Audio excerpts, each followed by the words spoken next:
اگر آپ کے رب کے عذاب کا ایک ہلکا سا جھونکا بھی انہیں چھو جائے تو وہ ضرور کہنے لگیں ہائے ہماری کمبختی، یقیناً ہم ہی ظالم تھے۔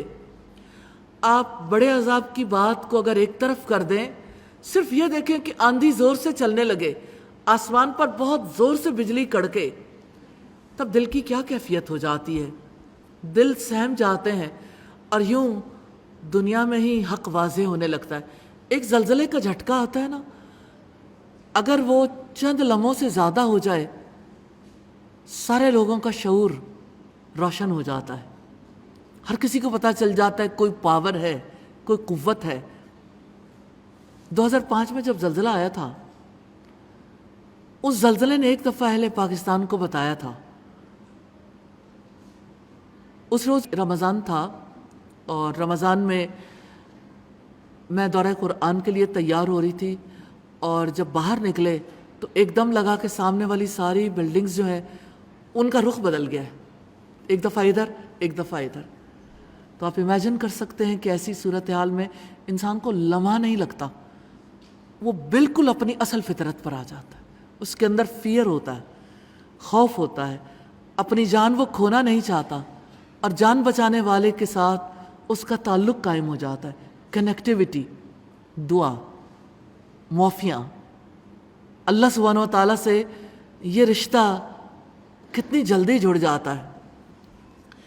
انسان اس وقت بے خوف رہتا ہے جب تک اسے کسی کا خوف نہیں ہوتا۔ یہ خوفی کی فضا ہے جس میں انسان اللہ سبحانہ و تعالیٰ کو پہچاننے لگتا ہے۔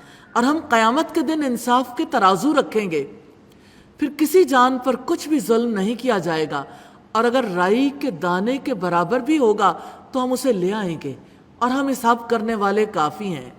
کسی کا عمل اگر رائی کے دانے کے برابر ہو، خواہ وہ نیک عمل ہو یا عمل شر، اتینا بہا، ہم اسے لے آئیں گے، یعنی کسی کا عمل ضائع نہیں ہوگا۔ اور بلا شبہ یقیناً ہم نے موسیٰ اور ہارون کو متقیوں کے لیے فرقان اور روشنی اور ذکر عطا کیا۔ وہ لوگ جو بن دیکھے اپنے رب کا خوف رکھتے ہیں، اور وہی قیامت سے ڈرنے والے ہیں۔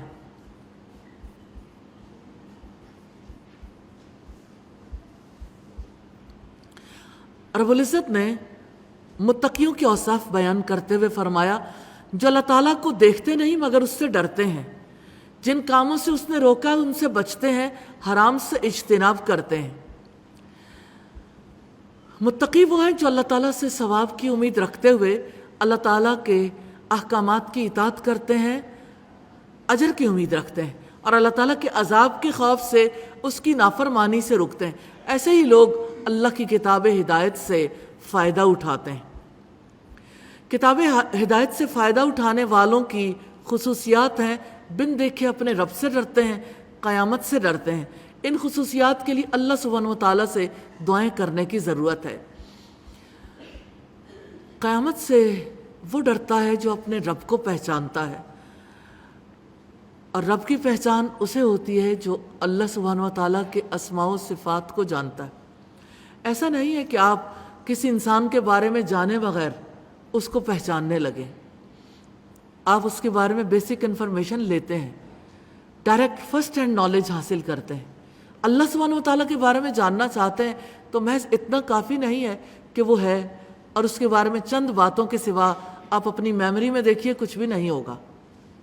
یہ باقاعدہ علم ہے، اس پر ماسٹرز ڈگریاں ہوتی ہیں، اس پر پی ایچ ڈیز ہو رہی ہیں، ایم فل ہو رہے ہیں، اور ہمارے زمانے کے لوگ اور ہمارے علاقے کے لوگ اس سے بالکل ناآشنا ہیں۔ وَهَذَا ذِكْرٌ مُبَارَكٌ أَنزَلْنَاهُ، اور یہ بڑا بابرکت ذکر ہے، ہم نے اسے نازل کیا ہے، تو کیا تم اس کا انکار کرنے والے ہو؟ بابرکت ذکر سے مراد قرآن مجید ہے، جسے اللہ تعالیٰ نے نازل کیا ہے، جس کے بارے میں اس نے سوال کیا ہے، اس کا انکار کرتے ہو، اس پر عمل کرنے سے انکار کرتے ہو، اس کتاب کو، اس کی ذمہ داریوں کو قبول نہیں کرتے، اس کا کام کرنے سے انکار کرتے ہو، دوسروں تک اس پیغام کو پہنچانے سے انکار کرتے ہو۔ سوال ہے جہانوں کے بادشاہ کی جانب سے، اس سوال کو اپنے لیے سمجھیے گا، تو کیا تم اس کا انکار کرنے والے ہو؟ اللہ تعالیٰ نے توجہ دلائی ہے کہ یہ برکت والا ذکر ہے، جیسا کہ تورات برکت والا ذکر تھا، اگر تم یعنی یہودیوں سے عیسائیوں سے جو مخاطب سے ان سے کہا گیا اگر تم تورات کا اقرار کرتے ہو یا پہلی کتابوں کو مانتے ہو تو پھر آپ کے لیے لازم ہے کہ اس کتاب کو بھی مانو، یہ ایک ہی سلسلہ ہدایت کی کڑیاں ہیں۔ تو قرآن بابرکت نصیحت ہے، اس کی اطاعت کرنا واجب ہے، اس نعمت پر اللہ تعالیٰ کا شکر ادا کرنا واجب ہے، اس کے الفاظ اور معنی سیکھ کر برکت حاصل کرنا واجب ہے۔ سمجھے تو صحیح کتاب میں کہا کیا گیا ہے۔